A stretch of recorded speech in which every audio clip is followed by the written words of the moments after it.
Bonjour. Dans ce chapitre comportement et stress, l'adaptabilité de l'organisme, on va voir dans un premier temps comment définir et caractériser scientifiquement le stress.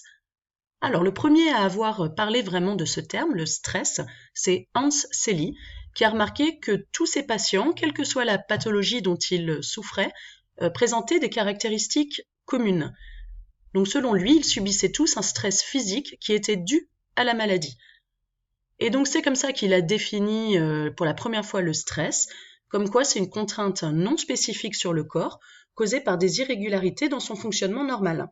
Alors des contraintes non spécifiques, qu'est-ce que ça veut dire? Ça veut dire que tout le monde n'a pas les mêmes contraintes qui sont appliquées.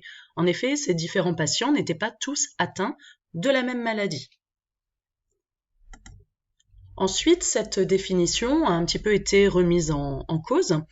Parce que, qu'est-ce que ça voudrait dire? Sinon, ça voudrait dire que dans la même situation, tout le monde aurait le même stress, ce qui n'est pas le cas. On a rajouté en plus à ce stress physiologique le stress psychologique, parce qu'en fait, on a pu remarquer que les mêmes hormones étaient sécrétées. Alors justement, le stress psychologique, il a pu être mis en évidence, notamment par John Mason lors d'une expérience sur des singes. Donc John Mason, qu'est-ce qu'il a fait? Il a pris plusieurs lots de singes qu'il a stressés. Alors comment il les a stressés? Il y a un lot à qui il n'a pas donné à manger et qui pouvait voir des singes qui étaient bien nourris, et un autre lot à qui il n'a pas donné à manger, mais qu'il n'avait pas vu sur des singes bien nourris.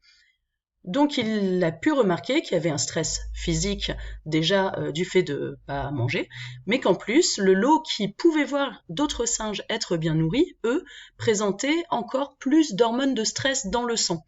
Donc là, ça a été bien mis en évidence qu'il y avait aussi un facteur psychologique qui était tout aussi puissant que le stress physique. Alors, comment on peut être stressé? Il y a plusieurs situations possibles. Des situations sur lesquelles on a un contrôle assez faible, ou alors des situations complètement imprévisibles qui peuvent mettre dans un état de stress, ou alors la nouveauté, quelque chose qu'on ne maîtrise pas du tout, ou alors quand l'ego est menacé. Et on remarque que les réponses, dans toutes les situations comme ça de stress, vont être les mêmes. Les réponses physiologiques vont être les mêmes, c'est-à-dire une augmentation de la fréquence cardiaque. Donc là, on voit chez la personne stressée, le test, c'est la personne stressée, le témoin, c'est la personne non stressée. Donc la fréquence cardiaque augmente, la fréquence ventilatoire augmente, et les concentrations sanguines en certaines hormones, l'adrénaline et le cortisol, vont aussi augmenter. On peut remarquer ça, par exemple, lors d'un test de calcul mental. On va remarquer que la fréquence cardiaque va augmenter et que le débit sanguin dans les artères va augmenter également, alors que le débit sanguin dans la peau, par exemple, ne va pas être fortement modifié, si ce n'est que, on voit qu'il augmente pas du tout. Donc, comment on définit le stress? Il se manifeste par des modifications comportementales, une augmentation des fréquences ventilatoires et cardiaques, et le débit sanguin aussi qui augmente. On observe aussi une sécrétion accrue d'adrénaline et de cortisol, donc durant la phase de stress aigu. Donc on suivra aussi la concentration de ces hormones.